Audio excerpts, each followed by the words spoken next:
Crimson Desert is one of the few things that currently looks like it has actual real potential. It doesn't look like a scam, and the things that I currently know about it, have seen about it, seem pretty good, honestly. Now, all of this can change, but this is currently one of the very few things that I am honestly excited about.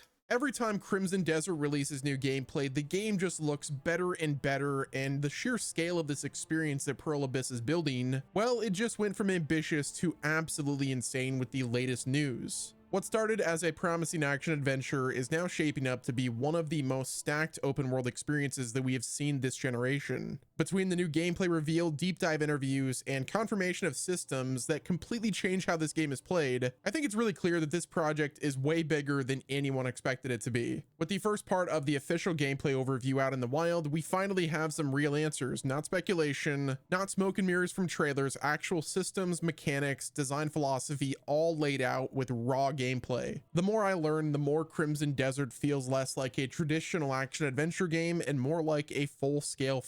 Honestly, I don't really care about things like design philosophy because philosophy has not always had a good relationship with reality.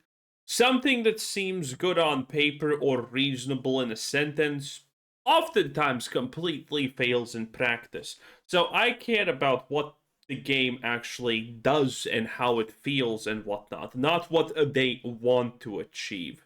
Okay, I already have enough games that I'm interested in that are trying to sell me Division. And yes, that's a Path of Exile 2 reference, obviously. Fantasy sandbox built to be played for hundreds of hours. So let's go ahead and dive straight into this massive part 1 gameplay reveal that recently dropped. If you guys haven't seen it, I recommend watching the full thing, but Pearl Abyss dropped the first part of their 3-part series, and let's just say it completely changes what we thought we knew about this game. The headline feature here is the multiple playable characters, which for a while now we've had the strong suspicion about this. If you actually look closely at previous gameplay trailers, there were brief moments where we saw someone controlling a female warrior, which that of course sparked a ton of theories, and we all speculated, are we going to be able to make our own character, or are we only going to play as Nice. Cliff, or what other characters can we actually play? Will it be a situation kind of like The Witcher where you control Geralt for most of the game except the sections where you play as Ciri? Well, now we have the full context. The new footage explicitly shows that you progress through the narrative, you can unlock 2 additional characters that you can then switch to and control in the open world. These are a part of your crew, the Greymanes. This isn't just going to be a cameo or a scripted sequence. These are fully fleshed out party members. And by party members, I mean just other playable characters you're able to select and play as. I don't really know the full context, but it would be really cool where, like, let's say you have a quest and maybe you can select 2 different characters to,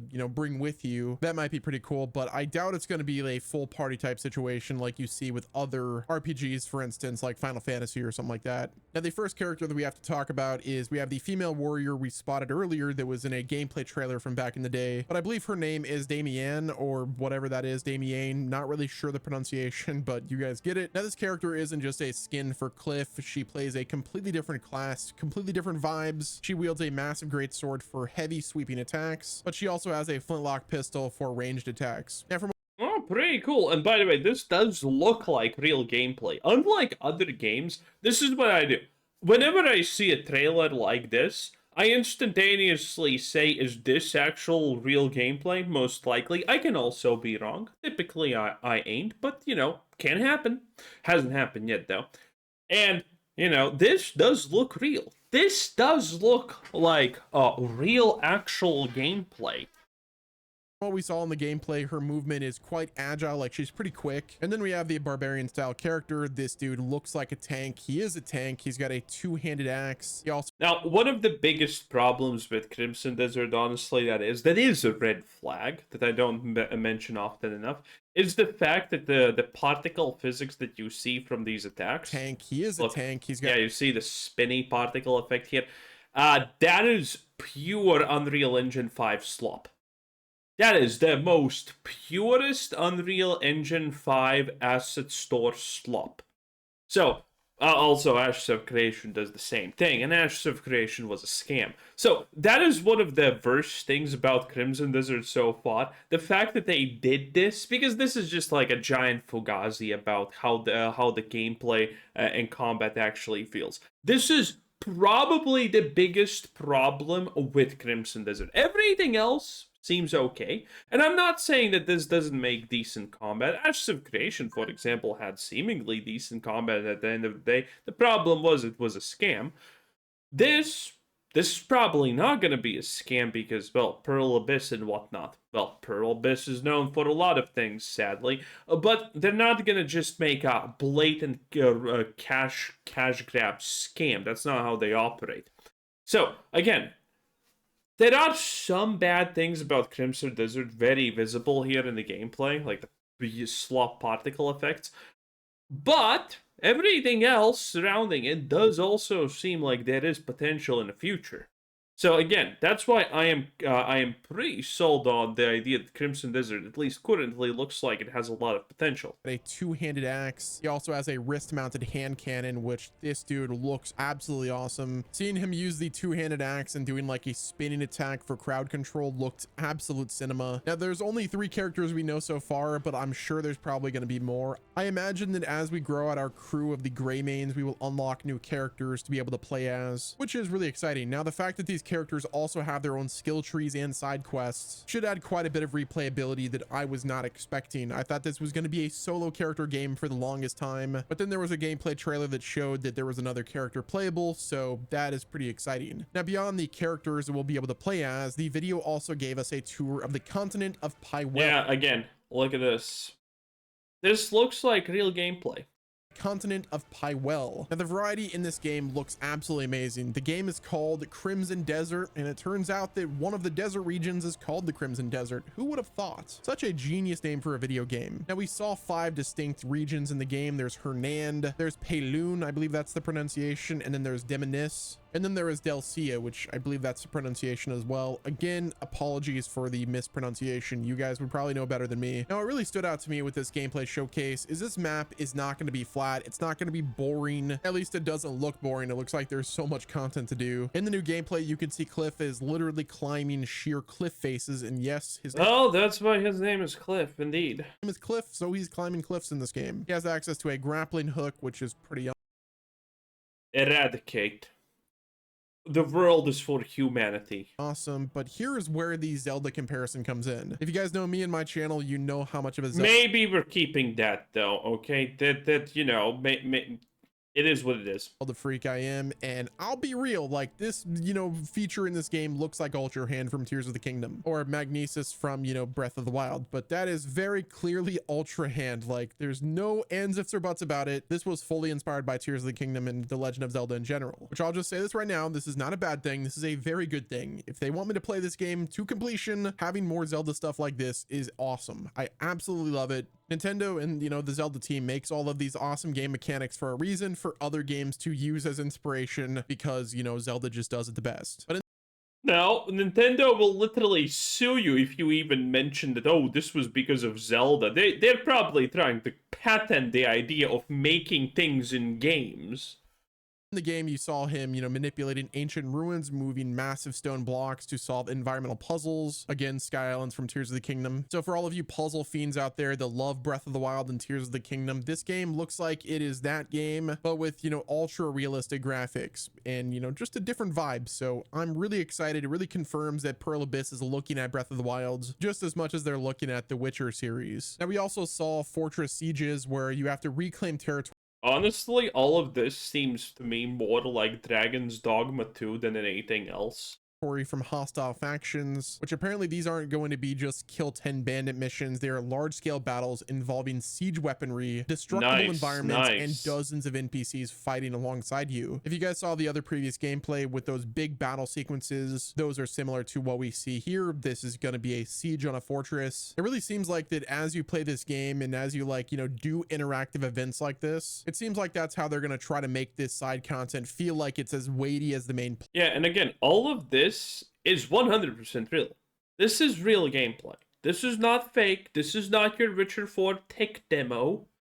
This is not any of that. This is real. Plot by giving it so much meaning. Like, take Legend of Zelda, for instance. You've got a big bandit camp, which you really just, clear that bandit camp for a reason, and that's just to get the chest. But for this instance, like, Honestly, the worst case scenario that I currently am putting on Crimson Desert is the idea that the game is gonna be good, but it's gonna be like Dragon's Dogma 2. People played it, and then people forgot about it because it's a good game, but there's not really any point in replaying it. There's no modding scene, so it doesn't really have more longevity than actually just a one and done type of deal. Black Myth Wukong, same actual deal, honestly.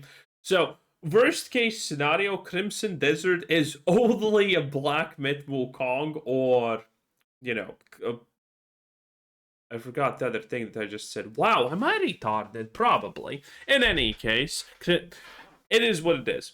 So yeah, again, and if that's the case, I think that's pretty good. I think that's really good, in fact. Like, yeah, you're going to get the loot there, but it's also serving the purpose of, driving the overall conflict of the story, which that is the exact thing that side content should do. It should elevate the main story. If you played The Witcher 3, you know that that's exactly what The Witcher 3 did. Some of the side content in The Witcher 3 felt better than some main quests in like literal AAA games. Now let's talk about the interview that I watched recently that was absolutely incredible. Will Powers, the director of PR at Pearl Abyss, recently sat down with IGN's Destin. At least I think he's still with IGN. I'm not really sure. He has a YouTube channel. Check it out. It's got some great content over there. But during that interview, the director... He's also a known shill.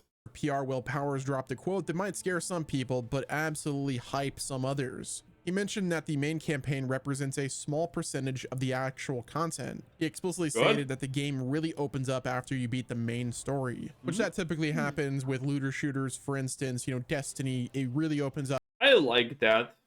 I actually do like that. One of the only problems Fallout New Vegas has is the fact when you beat the main quest that the game ends. That's one of the very few problems people are gonna have with it.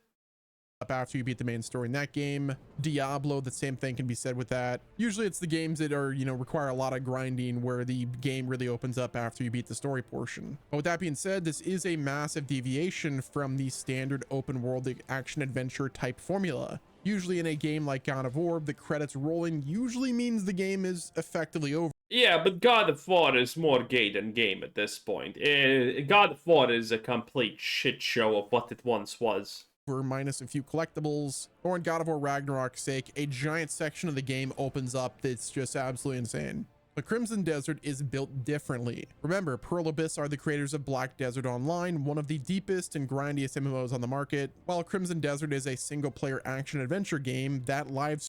Yes, but Black Desert Online, though, is grindy because they want you to pay money, though. This is probably going to be different. Service DNA is still clearly there. So the post-launch content or game focus really implies that the game is designed to be played for hundreds of hours, not just 30 or 40. It suggests an in-game loop that is evolving, perhaps with high-level faction wars, maybe some monster hunts or territory management, all that will likely kick off after the narrative is done. Now, during that interview, he also emphasized that player choice in this game is all entirely focused on progression and playstyle, not necessarily driving the plot. Hence why this game is technically called an action adventure game and it's not an RPG, even though there's so many RPG elements in it that I consider it an RPG because of that. As a massive fan of a game like Kingdom Come Deliverance 2, if you're gonna give RPG of the year to of course you're gonna shill for Kingdom Come Deliverance, a literal propaganda piece. Good job, Favre. Expedition 33, then you bet your ass I'm gonna call Crimson Desert an RPG. But regardless, it is a clear distinction. You're not gonna be playing this game and expecting to make Mass Effect style choices that will change the ending of the war. The story of Cliff and the Greymanes is set. Instead, your choices comes from how you build your character. Do you ignore the war entirely and explore the abyss? Do you spend 50 hours hunting rare blueprints? Are you just there to explore the world and, do really nothing pivotal to the overall story and just have fun? Well, according to Will Powers, he described it as headcanon role-playing. Keyword role-playing. You define who your version of Cliff is by what he does, not with what he says in a dialogue wheel. Now, another aspect of this interview that they cover... Now, one thing that is still extremely confusing, though, is the idea that Cliff is obviously the main character. But you can play other characters, so is the main story is the story elements of this game gonna play out like this? You play as some woman and you know whatever, and that's your main character. But in all of the cutscenes, Cliff is the main one. That would be kind of hilarious, honestly. Was regarding the skill gap. The game is specifically designed so that you can overcome challenges through grinding and preparation rather than, pure skill focused, which for those of you that have played a game like Elden Ring, that's essentially that same style. Like with a game like Elden Ring, you're not going to hit a brick wall forever. Like if you prepare, you get your kit ready, you level up your character, then typically you can overcome most of the bosses in that game. Now there's quite a lot of get good moments in Elden Ring regardless, but the fact that you're able to, invest People saying get good in Elden Ring. Oh, please. People who haven't played Lost Ark. Disgusting plebs. Time into this game and really prepare to, take on a boss, there won't be brick wall moments where you have to just get good in order to continue, which I actually really like this. It, rewards the overall exploration, it rewards patience, and it makes the game accessible to, bad players like myself. Just kidding, I'm a god. Next up, this leads us to the gear-based power level system that they discussed in the interview. In Crimson Desert, your level number matters less than what you're wearing. Hell yeah. Okay, this is also what I love about these games. I don't, you know what's the worst part about Dark Souls in my honest opinion? It's the fact that stats and gear does matter, but you don't feel like they necessarily matter, you know? 3 more points in Fate, what the fuck does that even do at the end of the day? Okay? A ring that increases this by 5% instead of 4%? Wow! Games that actually have level trees that give you power, stats that matter, and gear on top of that matters is really good. If you do that enough, when gear is rewarding but it doesn't nullify previous content, but there's a good progression, that is amazing, okay? Obviously, you can fail and become a Dragon Age Rail God, where the gear is boring, the stats are boring, and everything is just Diablo 3 and Diablo 4 now, because Blizzard ruins everything style of Green Arrow go up or equip it because autism. Okay? If they nail that, it's going to be great. If they nail that and it's going to be feelable when you get an upgrade, when you get a level, you're going to get exciting. That's going to be so good. Because I honestly think there's not enough games currently out there that are modern that make you so absolutely excited to get a level up. Like, I mean, play World of Warcraft Classic, right? You get a level up, you're excited, okay? It doesn't matter if it's an odd number and you can't even level up a new spell. Maybe you're getting a talent point or whatever. It's still exciting. You just got more powerful. White shoulders that have 50 armor instead of 30. My god, Chief, put me in. So if Crimson Desert just does that well, I will be happy. The developers confirm that unique armor pieces and weapons aren't just bought in a shop, they are found. You can find them through blueprints, boss drops, hidden chests, and quest rewards, which this is the exact loop that I live for. Now that I know that there's hidden chests and stuff like that, I will be looking at every single corner of this map to try to find the best stuff just by discovering it. Next up, we have details regarding the mounts from this game. The interview and the gameplay showcase confirm that the mount roster is expanding into the OP territory. There's going to be dinosaurs, there's going to be bears, there's freaking dragons, lions and tigers and bears. Oh my, the dragon gameplay looked cinema. I can't wait to unlock that. There's also mechs. Did I talk about mechs yet? Well, there's mechs in the game. Finally, let's talk about the performance, because none of this matters if the game does not perform well and it runs at 15 FPS on console. When the developers revealed that the game went gold, consoles don't matter in general. That's the secret. Anyway, that was Vestimo 10 out of 10. Bye.